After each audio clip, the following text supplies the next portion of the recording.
Welcome, and thank you for joining me in today's exploration of how 11 simple yet profound habits inspired by Stoic philosophy can not only improve your life but potentially add years to it. You're here because you want to lead a life of meaning, balance, and perhaps even longevity. And that's exactly what Stoicism can help you achieve. Stoicism, an ancient school of philosophy that originated in Greece, offers practical wisdom for living well and thriving amid life's challenges. You might be familiar with famous Stoic figures like Marcus Aurelius, Seneca, and Epictetus. Their teachings were not just for philosophers of their time, they were for everyday people, just like you and me, trying to make sense of life, manage stress, and find peace in a chaotic world. What we're going to talk about today is not just a set of theoretical principles. These are 11 habits you can start applying today, simple but transformative practices that, if done consistently, can lead to a fuller, more intentional life. And the result? Not only will these habits improve the way you live, but over time, they could add a decade to your life by reducing stress, enhancing well-being, and helping you live with purpose. So, whether you're new to Stoicism or someone already familiar with its teachings, stick around as we dive into these 11 habits. If you're ready to live more intentionally, calm your mind, and focus on what truly matters, these habits are for you.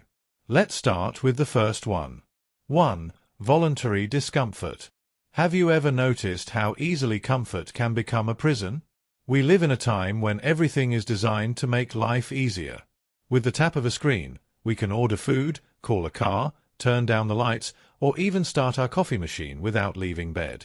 Comfort surrounds us.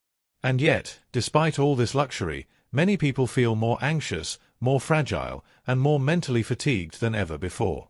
Now imagine this.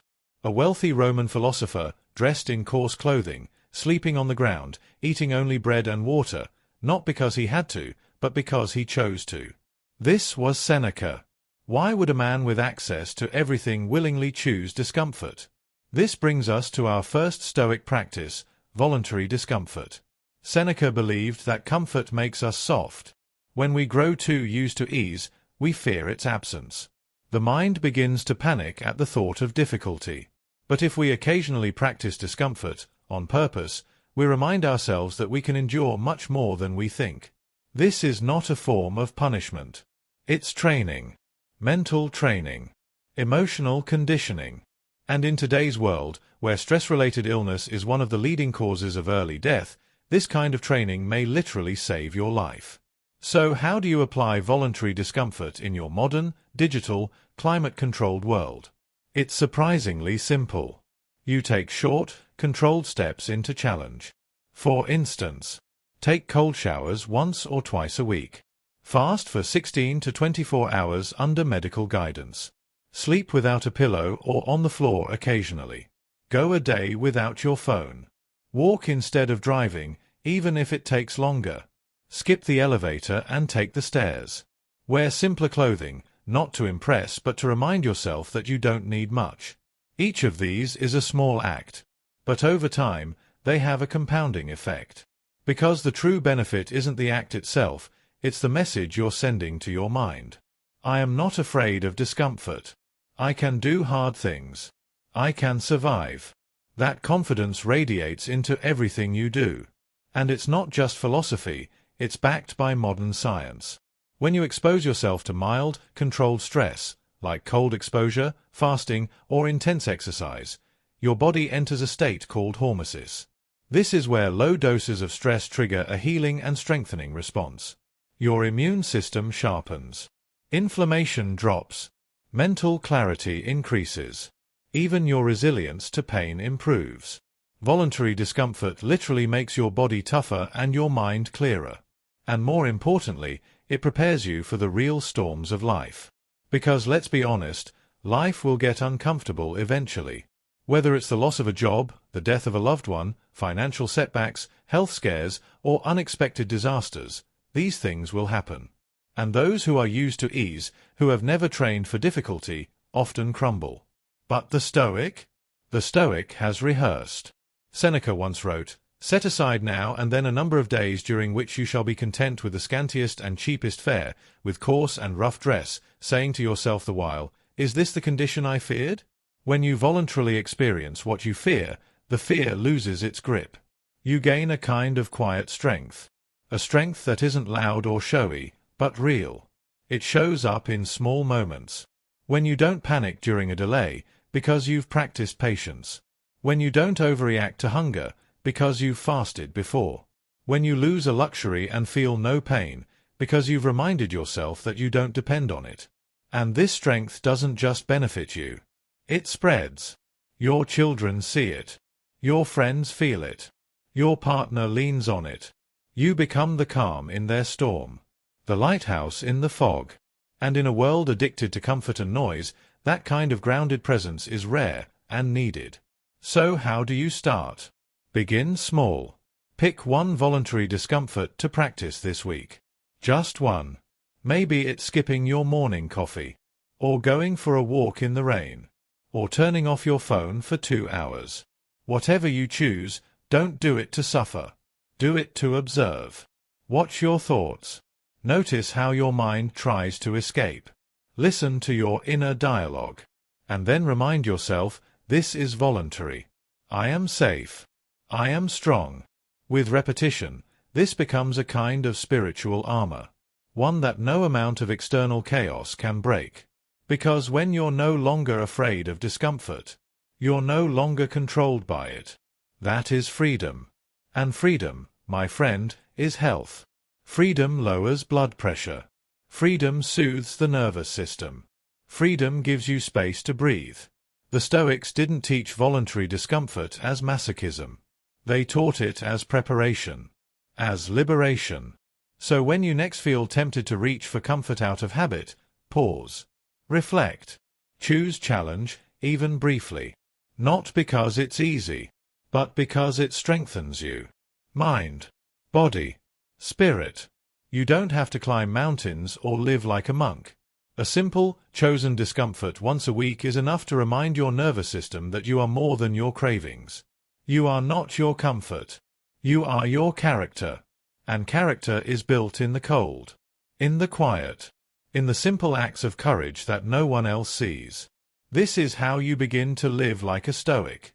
This is how you add years, not just to your life, but to your clarity, your discipline, and your peace. 2. Negative visualization, the power of imagining loss. Take a moment right now. Look around you. Think about what you have. The people you love. The things you rely on. Your job. Your body. Your home. Your dreams. Now ask yourself a simple question. What if it were gone? Not to make you anxious. Not to hurt you. But to help you see, really see, the truth. Nothing you have is guaranteed. This idea lies at the heart of one of the most powerful and paradoxically life-extending Stoic practices of all, negative visualization, or in Latin, premeditatio malorum, the premeditation of evils. It's the practice of imagining the worst. Not as a pessimist. Not as someone who lives in fear. But as someone who understands this, if you are always shocked by misfortune, you will always suffer more than necessary. The Stoics taught that by visualizing what could go wrong, you prepare yourself emotionally, spiritually, and mentally for life's inevitable changes. And by facing the darkness in your mind, you actually bring more light into your life. Think of Marcus Aurelius, the Roman emperor who lost children, faced plagues, betrayal, and war, all while ruling a vast empire. Each day he reminded himself that he might face death, disloyalty, or disease. Not because he was morbid, but because it sharpened his appreciation. It made him more compassionate, less reactive, and more grounded. He wrote, "You could leave life right now. Let that determine what you do, say, and think. Let that settle for a moment. You could lose everything you have, but you haven't." That's the gift of negative visualization. It doesn't take away your joy. It gives it back to you, magnified, in real time. Modern science backs this up. Studies in psychology show that those who regularly contemplate impermanence report higher levels of gratitude, resilience, and emotional stability. Why? Because the fear of loss becomes familiar. You stop being ruled by it. You accept it. And in that acceptance, you find peace. So how do you practice this? There's no single way. But here are some powerful exercises, each one like mental training for the soul. Picture the loss of your possessions. Sit quietly for a moment and imagine your home destroyed. Imagine everything you own gone. Your car, your furniture, your clothes, your devices.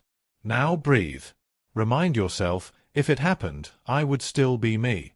I would still have my character. This separates you from attachment.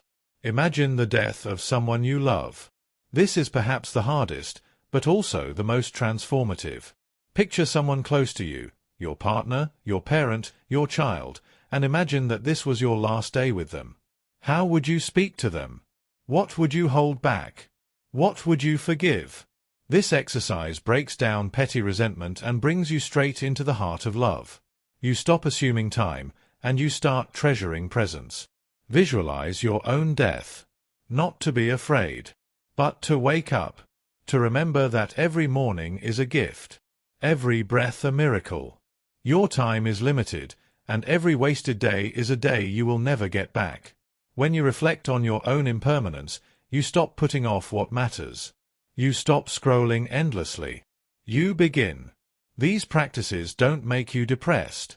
They make you more alive. Why? Because most of our anxiety, stress, and fear comes from denial. We walk through life pretending everything is permanent. We push away the thought of death, of endings, of change. And then, when it inevitably arrives, through illness, loss, or disruption, we're devastated. But the Stoic? The Stoic has been rehearsing. Quietly. Honestly. With open eyes. Seneca put it perfectly. He robs present ills of their power who has perceived their coming beforehand. Negative visualization is a kind of inoculation. Like a mental vaccine. You introduce a small dose of discomfort so that when the real disease of chaos comes, your system doesn't collapse. You remain calm, grounded, capable. And that calmness has real health benefits. Chronic stress is one of the greatest silent killers in modern life. It weakens the heart, lowers immunity, disrupts sleep, accelerates aging. But when you regularly practice negative visualization, you teach your body to relax in the face of uncertainty. You train your nervous system to stay steady even when the world shakes. And that means you age slower. You sleep deeper. You recover faster. You live longer, not just in years, but in presence, in peace, in power. Think about this. If you spent just 5 minutes each day imagining the loss of what you love, you would stop taking it for granted. You would start saying what you mean. You would live with more urgency and less regret. Imagine looking at your partner and thinking, this might be the last time I see them. Would you still stay silent during dinner? Would you still scroll through your phone while they talk? Or would you lean in? This practice sharpens your focus. It burns away the trivial. It brings you back to what truly matters. And it does something else. It dissolves entitlement. When you imagine losing your health, your career, your freedom, you stop demanding. You stop feeling owed. Instead, everything becomes a gift. A sunrise. A glass of water. The sound of laughter. Even your own breath. You start living with eyes wide open. That is the miracle of negative visualization. It doesn't ask you to be afraid. It asks you to wake up. So tonight, before you go to sleep, try this. Close your eyes. Picture your life without the thing you value most. Sit with that for a moment. Feel the ache, the silence, the weight of it. And then open your eyes again. It's still here. They are still here. You're still here. Now smile. Breathe deeply. And carry that sacred awareness into your day. Because you've just practiced one of the most powerful Stoic habits. You've looked death in the eye, not to run from it, but to remember how to live.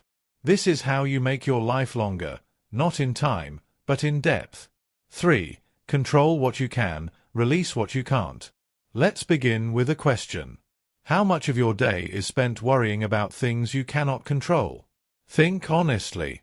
Traffic. The weather. Other people's opinions. The news. Your past. Your future. Whether your post gets likes. whether someone texts you back, whether tomorrow works out the way you imagined.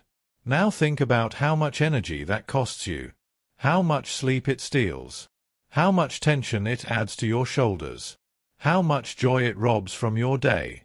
If you feel drained, anxious, overwhelmed, it might not be because life is too hard. It might be because you're trying to control too much. This is where the third Stoic principle comes in, a concept so simple and powerful, it can quite literally transform your mind and body. Control what you can. Release what you can't. This idea is rooted in one of the oldest Stoic distinctions, introduced by Epictetus in his work The Enchiridion. He said, "Some things are up to us, and some things are not. That's it. That's the foundation of an entire worldview." And the Stoics knew, if you can master this one insight, if you can truly internalize this division between what's inside your control and what isn't, you can radically reduce your suffering, extend your peace, and improve your health. But here's the challenge. Most of us don't live by this rule. We try to change people. We try to rewrite the past. We try to predict the future. We obsess over outcomes we cannot force. And in doing so, we create a storm inside our own minds. So what is within your control? According to the Stoics, your thoughts, your actions, your beliefs, your words, your attitude, your response to events. And what is not within your control? The past, the weather, other people, traffic, accidents, illness, death, the behavior of strangers, the opinion of the crowd, global events. When you mix those two up, life becomes chaotic. You feel like a puppet jerked around by every little shift in fortune. But when you separate the two, when you say, "This is mine, this is not," you take your power back. Here's what this looks like in practice. Let's say you're giving a presentation. You're nervous. You want it to go well. Now, most people fixate on what others will think. Will they like it? Will they judge me? Will they approve? But all of that, 100%, is outside your control. What is in your control? Your preparation, your clarity, your delivery, your presence. That's where your energy should go. Focus on the effort, not the outcome. Focus on the process, not the applause. This shift has enormous implications, not just for your peace of mind, but for your health. You see, chronic stress, one of the top contributors to disease and premature death, is often caused not by hard work, but by feeling out of control. When you try to control things you cannot influence, like whether your child makes the right choices, or whether your boss likes you, or whether the world agrees with your values, you create an inner war. You fight what cannot be fought. And your body suffers. Your cortisol levels spike. Your heart rate rises. Your digestion slows. Your sleep breaks. Your mind races. But when you reframe the world through this Stoic lens, something powerful happens. You stop resisting reality. You begin to respond, not react. You start asking, in every situation, what part of this is mine to act on? What part must I surrender? Let's say you lose your job. You could spiral, blame the economy, your manager, bad luck. Or you could ask, what's within my control now? My response, my attitude, my job search, my daily routine, my ability to learn and adapt. That's where growth happens. That's where peace begins. And peace, remember, is health. Here's the thing most people miss. Control is an illusion when applied to the external world. But it is a superpower when applied to your internal world. And when you live this way, focusing only on what's yours, you become lighter. You stop carrying other people's chaos. You stop drowning in outcomes. You stop wasting energy trying to bend the world. And ironically, this makes you more effective, not less. People trust you more because you're grounded. You're not emotionally unstable.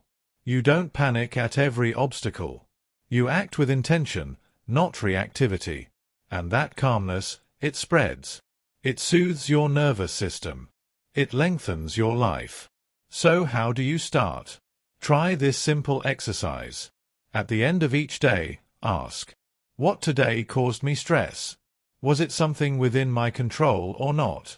If it was within my control, what did I do? If it was outside my control, did I let it go? Journal this. Watch your patterns.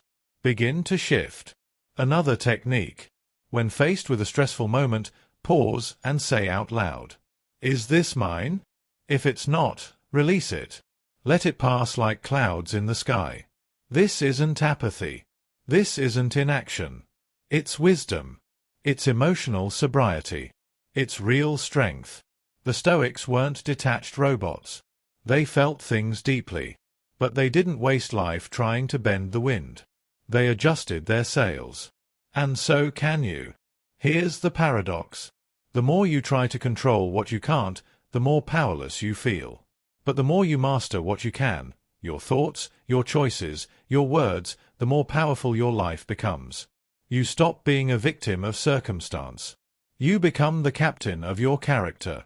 And that character? That is what you carry until your final breath. So in this moment, make the shift. Stop reaching for what isn't yours. Come back to what is. Your next breath. Your next thought. Your next act of courage. This is the way of the Stoic. And this. 4. Memento mori, meditate on death. Let's begin with a whisper from the ancient world. A phrase once uttered in Roman triumphs, when a victorious general paraded through the streets, surrounded by gold, soldiers, and crowds. Amid all the glory, a slave would walk behind him and repeat quietly, "Memento mori." Remember that you must die. Not to ruin the moment, but to anchor it in truth. Because the Stoics believed, if you want to live fully, if you want to live wisely, you must live with death in view, not in fear, but in clarity. You must practice memento mori, the remembrance of death. It sounds dark at first, morbid, even. But this practice, this simple idea, might just be the most life-giving force you ever encounter. Why? Because death, when faced directly, has the power to strip away illusion. It wipes away the trivial. It softens your grudges. It magnifies beauty. It prioritizes what really matters. You suddenly stop wasting time on the meaningless. You stop trying to impress strangers. You stop scrolling through your life. You wake up. And that awakening extends your life. Not necessarily in years, but in presence. In peace. In depth. Let's go deeper. Seneca, the Stoic philosopher, wrote, "Let us prepare our minds as if we'd come to the very end of life. Let us postpone nothing." The goal of memento mori isn't to dwell on death. It's to transform your relationship to life. Modern society tries to hide death. It pushes it into hospitals, retirement homes, graveyards far from view. It fills your screen with anti-aging ads and endless distractions. But death is always there. Quiet. Waiting. Inevitable. And if you dare to look at it, not with fear, but with curiosity, you begin to live in a different way. Imagine this. You wake up tomorrow and remember that this could be your last sunrise. Would you check your notifications first? Or would you sit by the window and watch the light come in? You have 1 hour left with your partner, your child, your friend. Would you argue about dishes? Or would you hold them a little longer? You have only this breath left. Would you waste it on complaint? Or would you use it to whisper gratitude? When you remember death, you remember how to live. And this awareness isn't just philosophical, it's practical. Scientific research shows that those who regularly reflect on mortality tend to make healthier choices, take fewer risks that waste life, spend more time with loved ones, focus more deeply, let go of resentment faster, appreciate the present moment. All of these changes reduce stress, boost well-being, and in many cases, extend lifespan. Because most of the suffering we carry, regret, anxiety, procrastination, comes from the illusion that we have time to waste. But memento mori dissolves that illusion. You remember that tomorrow is not promised. And so, you live better today. So how do you practice memento mori? You don't need rituals or candles or long meditations. You need simple awareness. Try these. Place a symbol in your home. It could be a skull on your desk, a photo of an ancestor, a simple quote that says, "You will die." Let it be a daily reminder, not of fear, but of focus. Begin your day with death in mind. Before you touch your phone, before you check your calendar, sit quietly and ask, "What if this were my last day?" Let that question guide your choices. End your day with review. At night, reflect. If I didn't wake up tomorrow, did I live with intention today? If the answer is no, adjust. If the answer is yes, rest in peace. Speak about death openly. With your loved ones. With your children. With yourself. Break the taboo. Normalize the truth. Let death become your advisor, not your enemy. This practice does something extraordinary. It frees you. It frees you from petty arguments. It frees you from chasing status. It frees you from being stuck in the past or paralyzed by the future. You return to this moment. This breath. This life. Marcus Aurelius, the Stoic emperor, wrote in his Meditations, "Do not act as if you had 10,000 years to live." That line isn't just wisdom. It's a call to urgency. Not panic. Not frenzy. But sacred urgency. To speak your truth now. To forgive now. To love now. To begin now. Because death isn't the end of life. It's the frame that gives it shape. And the irony? The more often you reflect on death, the less afraid you become of it. You stop clinging. You start living. You stop numbing. You start feeling. You stop drifting. You start choosing. That choice, to live consciously, gratefully, courageously, adds more to your life than any medicine or miracle. It adds depth. It adds peace. It adds years to your soul. So remember, you will die. And in that remembering, you come alive. This is not a threat. It's a gift. It's the most honest, compassionate gift the Stoics ever gave us. 5. Voluntary discomfort. Train yourself to endure. Let's start with something most people avoid at all costs. Discomfort. Cold. Hunger. Sweat. Silence. Boredom. Loneliness. Pain. Challenge. Effort. In today's world, we are trained every day to avoid discomfort at all costs. If you're cold, turn up the heat. If you're hungry, tap a button and food arrives. If you're tired, drink caffeine. If you're bored, scroll. If you're sad, distract yourself. If you're uncomfortable, escape. But the Stoics taught the exact opposite. They believed that discomfort is not a curse. It's not a flaw in the system. It's not an enemy to be defeated. Discomfort is a teacher. It's a forge that strengthens your body, sharpens your mind, and conditions your spirit.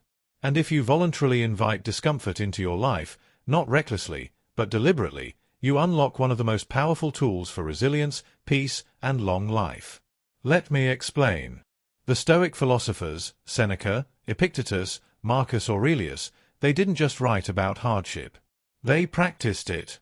Seneca, one of the richest men in Rome, would spend certain days dressed in rags, sleeping on the floor, eating stale bread, not because he had to, but because he chose to. Why?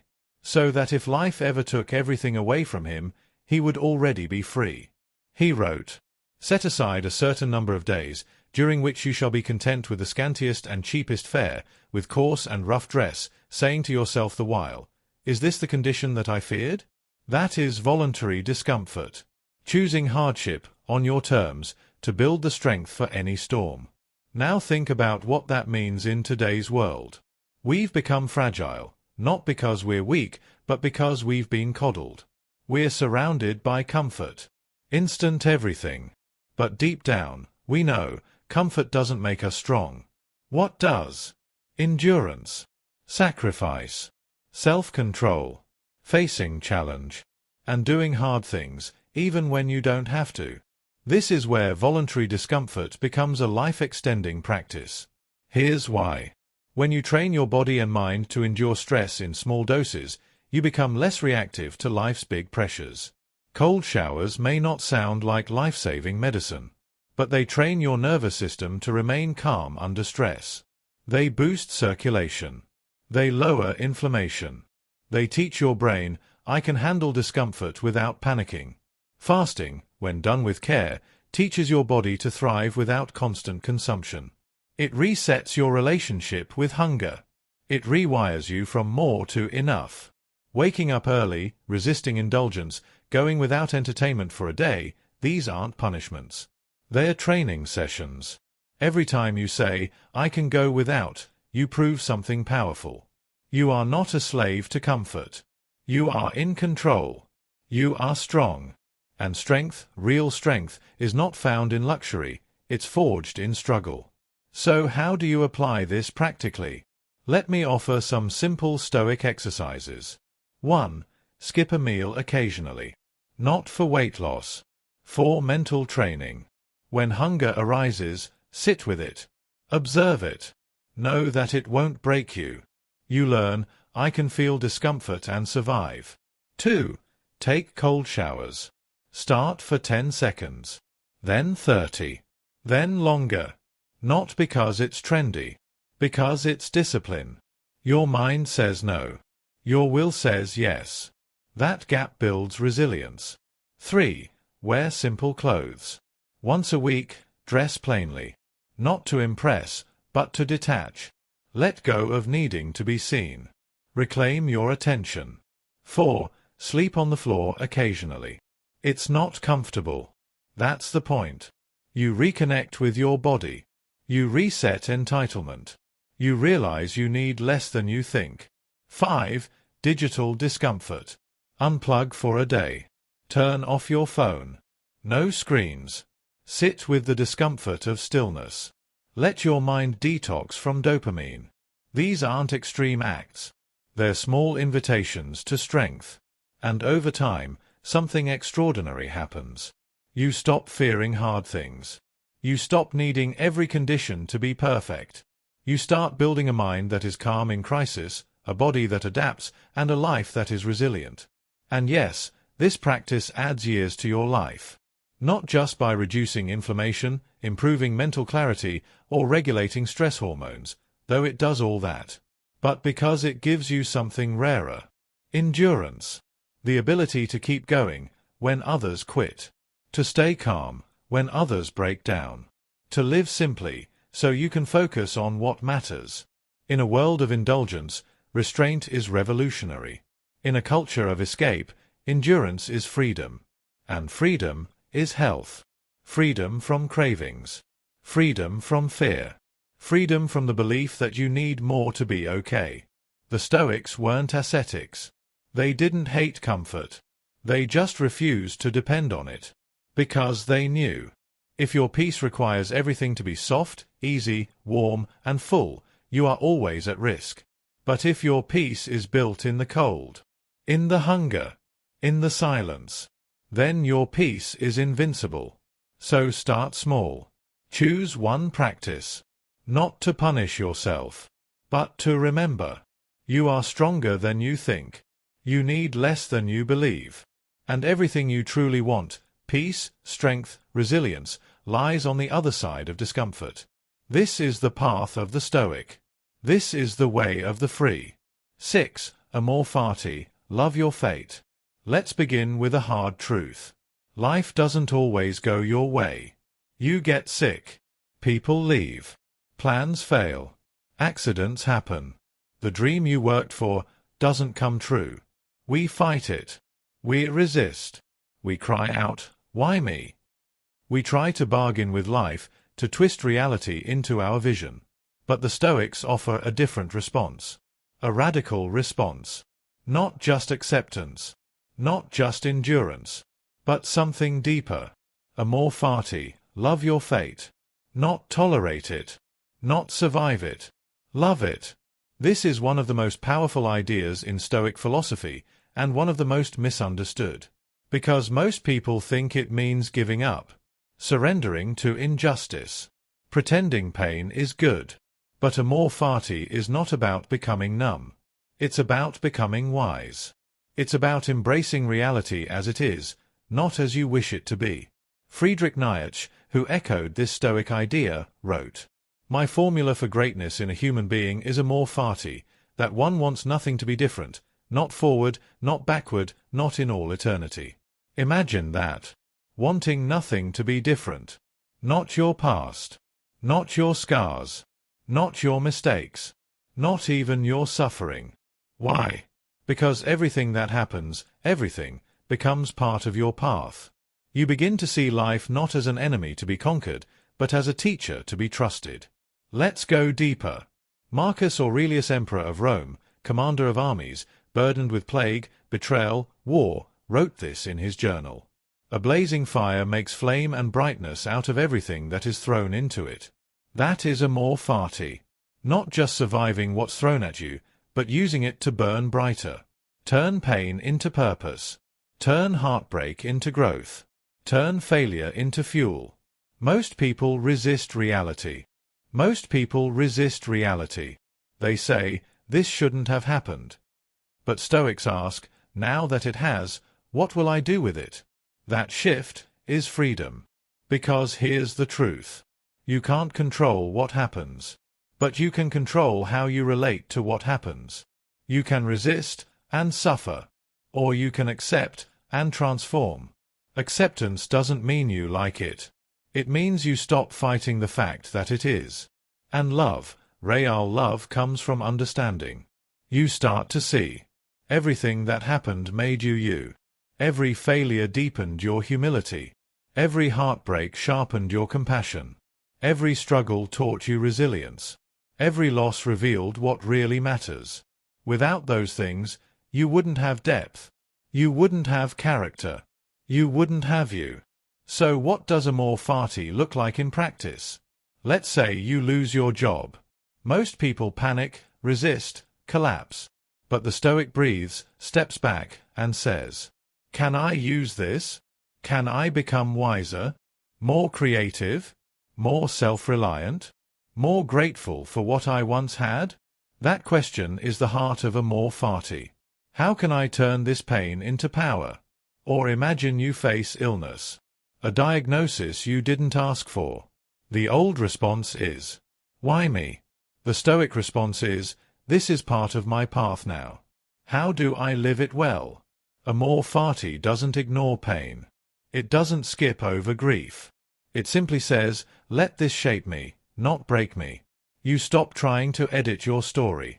You start trying to live it fully. That change can add years to your life because it relieves you of resistance. And resistance is what drains us. Think about how much energy is wasted each day resisting what already is. Complaining about the past.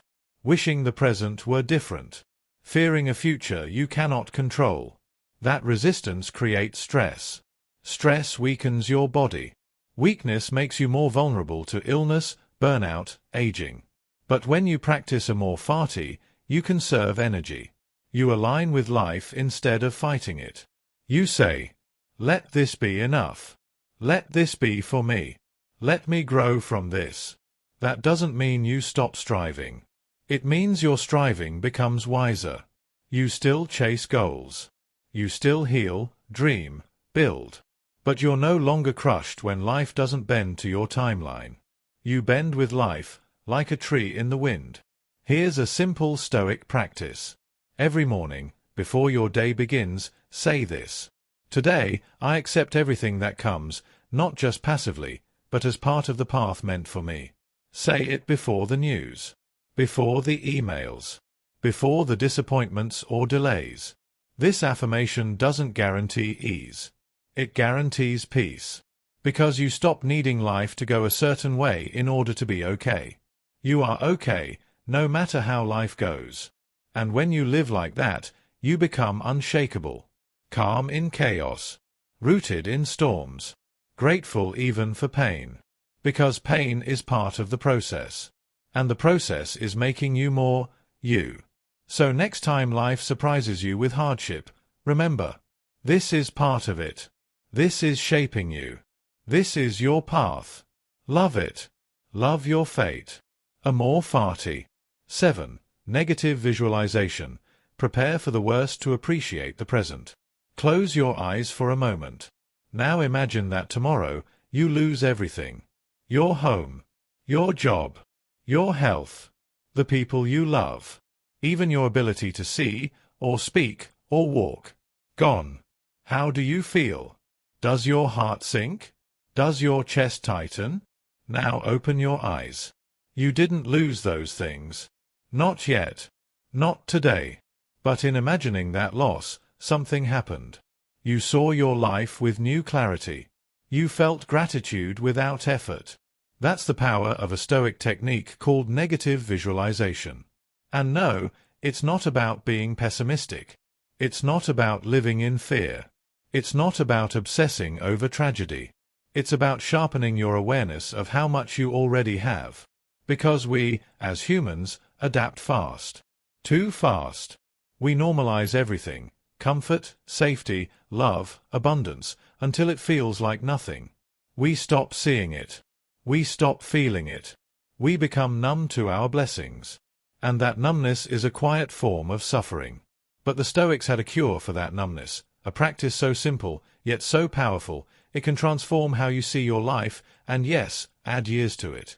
They called it premeditatio malorum, the premeditation of evils.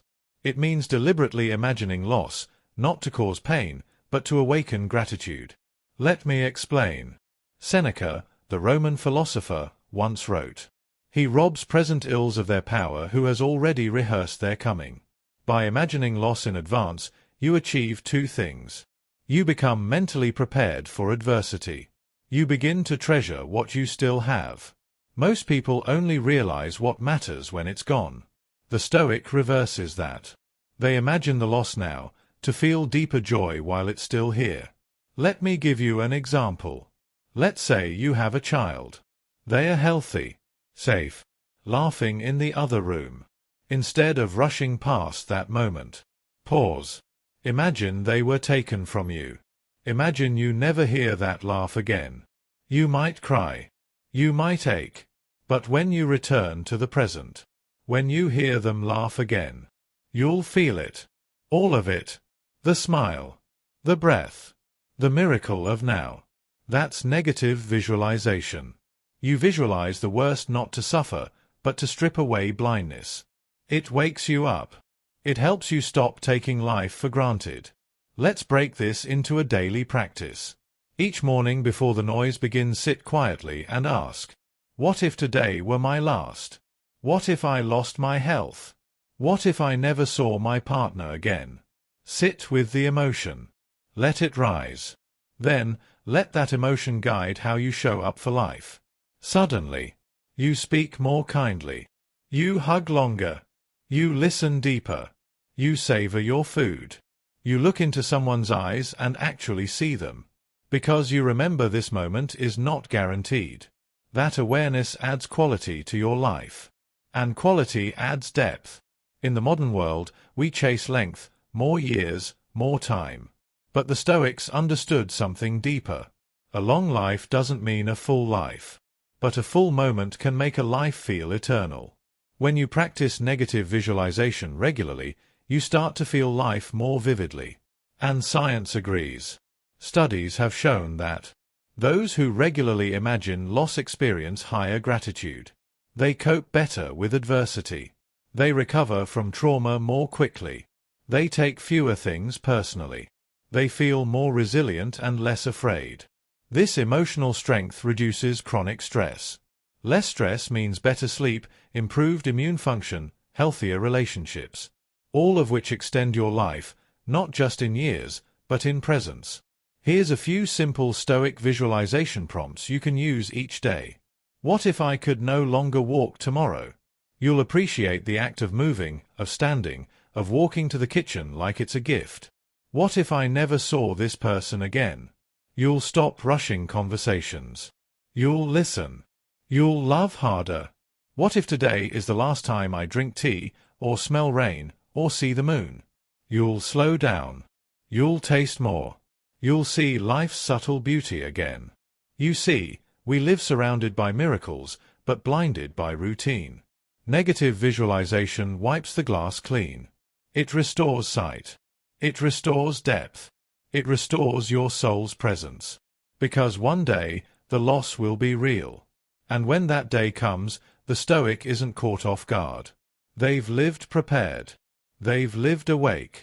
They've lived with their eyes open. So yes, imagine the worst. Not to be negative, but to be grateful, alive, conscious. And when you do, you stop craving more. You start cherishing now. That is how you extend your life. 8. The dichotomy of control. Focus only on what you can control. Let me ask you something. How much of your day is spent worrying about things you can't control? Other people's opinions, the economy, the past, the future, the weather, aging, death, delays, politics, what someone said, what someone might say. Think about it. Most of your stress doesn't come from what is, but from what you can't change. The Stoics understood this thousands of years ago, and they gave us one of the most powerful ideas in all of philosophy, an idea that can reduce your anxiety, sharpen your focus, and literally extend your life. It's called the dichotomy of control. The idea is simple. There are only two kinds of things in life, things you can control and things you can't. That's it. And your peace, your strength, your freedom, depends on knowing the difference. Let's break it down. Can you control the weather? No. Can you control what others say? No. Can you control how old you are? No. Can you control if a company lays you off, or if someone breaks up with you, or if a global crisis happens? No. No. No. But, can you control how you respond? Can you control your attitude? Can you control your choices, your breath, your effort? Yes. Always yes. That's the core of Stoic wisdom. Stop wasting energy on what you can't control. Start directing your power toward what you can. The Stoic Epictetus said it clearly. Some things are up to us, and some things are not. And the moment you accept that, the moment you stop demanding that life go your way, you free yourself from the prison of attachment. You start to live lighter, more agile, more in control of your inner world, even when the outer world is chaotic. Let's get practical. Imagine you're stuck in traffic. You're late. You're tense. Your plans are falling apart. You can rage. You can shout. You can stress. But none of that moves the cars. What's in your control? Your breath. Your music. Your mindset. Your choice to call someone you love instead of cursing the road. That's power. Or imagine someone insults you. You can't control their words. But you can control whether you believe them. Whether you react with anger or stay calm. Whether you carry it for the rest of your day or let it go. That's mastery. Or imagine you get sick. You can't control the diagnosis. But you can control how you care for your body. How you speak to yourself. How you nourish your mind. You can still choose courage. Still choose perspective. Still choose gratitude. That's Stoicism. And here's the truth. Trying to control what you cannot control will destroy your life. It leads to anxiety, exhaustion, bitterness, powerlessness. But focusing only on what is yours to command, your thoughts, your words, your actions, brings peace, clarity, strength, health.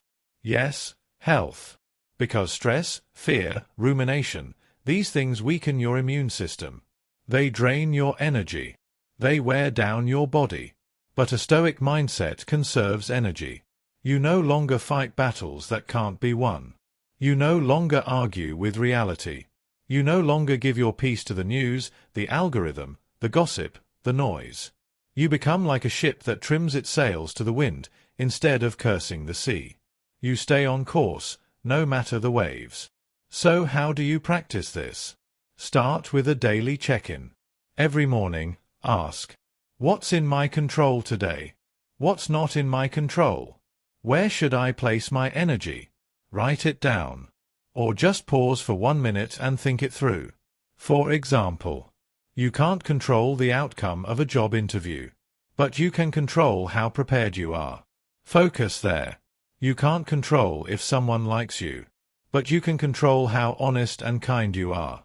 Focus there. You can't control global events, but you can control how informed, how useful, how centered you stay. Focus there. This kind of clarity leads to a calm, deliberate life. Not a passive life, not giving up, but a life of strategic focus. You let go of the noise. You stop chasing illusions. You master your own domain. And that mastery, over your thoughts, actions, and values, is where true power lives. It's also where longevity lives. Because when you stop wasting emotional energy on things you can't fix, you free up space for healing, rest, love, laughter, growth. The things that actually make life worth living. The Stoics didn't preach detachment as apathy. They preached it as precision. Precision of effort. Precision of attention. Precision of care. You care about what you can change. You surrender what you can't. And that surrender is not weakness. It's wisdom. It's freedom.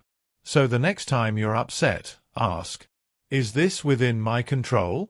If yes, act with full power. If no, release with full grace. That simple question can become a compass for your entire life. And a life guided by that compass is a life of resilience, presence, and peace. 9. Journaling. Master your mind by reflecting on it. Let's take a moment and ask ourselves, when was the last time you truly listened to your own mind? Not just reacted, not just thought, but observed it, with space, with distance, with clarity. Because here's a truth most people never realize. If you don't master your mind will master you. It will run your life like a frantic child with no direction. It will panic when things go wrong. It will spiral when emotions rise. It will fear imaginary futures and replay past wounds. And all the while, you will think that chaos is you. But it's not. And that's where journaling comes in. To the Stoics, journaling wasn't just self-help. It was self-governance. It was a daily ritual. A way to understand the mind, calm the soul, and sharpen character. Marcus Aurelius, one of the most powerful men in history, kept a journal. He wrote not for an audience, but for himself. And those writings, now known as meditations, are some of the most enduring philosophical reflections ever recorded. But do you know what's incredible? They were never meant to be read by anyone else. They were notes to himself. Reminders. Corrections. A mirror. The soul becomes dyed with the color of its thoughts. Marcus Aurelius. So he wrote, daily, to examine his thoughts, to align his actions with his values, to wrestle with his ego, to prepare for adversity, to stay grounded in what mattered. That's the purpose of journaling in Stoicism. And in today's chaotic, overstimulated world, it may be more powerful than ever. Let's go deeper. Most people walk through life reactive. Something happens. They feel a rush. They react. No pause. No perspective. No awareness. But the Stoic journal slows you down. It creates space between stimulus and response. It helps you see yourself, not from inside your thoughts, but from outside them. This space is where peace lives. Here's what happens when you journal consistently. You notice your mental patterns. You detect what triggers you. You clarify what you value. You confront your contradictions. You track your emotional storms. You begin to know yourself. And self-knowledge is the foundation of self-mastery. Now you may ask, but how does journaling add years to my life? Let's be clear, chronic stress is one of the greatest threats to health. And what drives chronic stress? Unexamined thoughts, rumination, mental clutter, emotional repression, unprocessed trauma. When you journal, you drain that swamp. You offload the weight from your mind onto the page. You slow your breathing. You calm your nervous system. You stop bottling everything inside. This improves sleep, heart health, immune function, mental clarity. You stop wishing things were different. You stop fighting the past, the present, the uncontrollable. You move into deep alignment with reality. And in that space, you find peace. Not shallow comfort. Not avoidance. But a peace that can survive anything. Here's how to practice amorphati in daily life. Something inconvenient happens? Say, this is part of it. Something painful happens? Say, this too can serve me. You lose something? Fail? Fall? Say, this is my material. I will create with it. You get older? Say, yes. This too is sacred. Even in death, your own or a loved one's, amorphati whispers. This is not the end. This is part of the design. Not to erase grief, but to elevate it. To remind you, there is meaning, even here. And that meaning is what makes a long life feel rich. Because a life filled with resistance is short even if you live 90 years. But a life filled with amorphati? That is eternal in every breath. You see beauty where others see tragedy. You see opportunity where others see endings. You see life, not as a problem to solve, but as a poem to live. This is what the Stoics left us. Not cold detachment, but fierce, active love. Not denial, but devotion. And when you learn to say yes to your fate, not just the pleasant parts, you stop running. You stop fearing.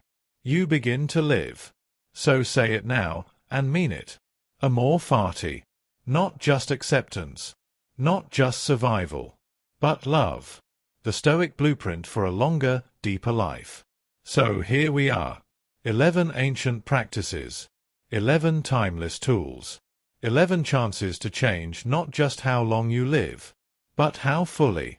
Let's take a breath. Slow, deep, grounded. And reflect on what we've uncovered. Because what we've been doing here, step by step, is building a blueprint.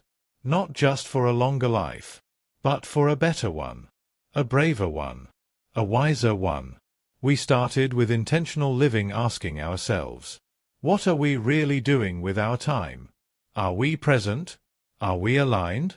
We confronted death not to be morbid, but to become more alive.